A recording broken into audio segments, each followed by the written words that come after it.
नमस्कार दोस्तों, भोजपुरी इंडस्ट्री से अभी बहुत ही बुरी खबर आ रहा है कि आप सबको ये पोस्ट मैं दिखा रहा हूँ और इस पोस्ट में लिखा हुआ है कि बनारस की होटल में भोजपुरी का हीरोइन आकांक्षा दुबे ने किया सुसाइड।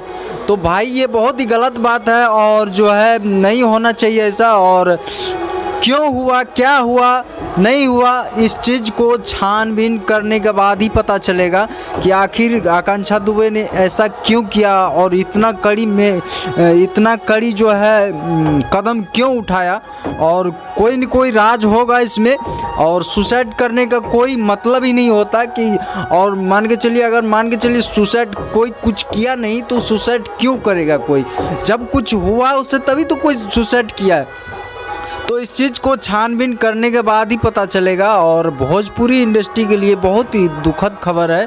और आप सबको ये अपडेट कैसे लगा कमेंट में ज़रूर बताइए। धन्यवाद।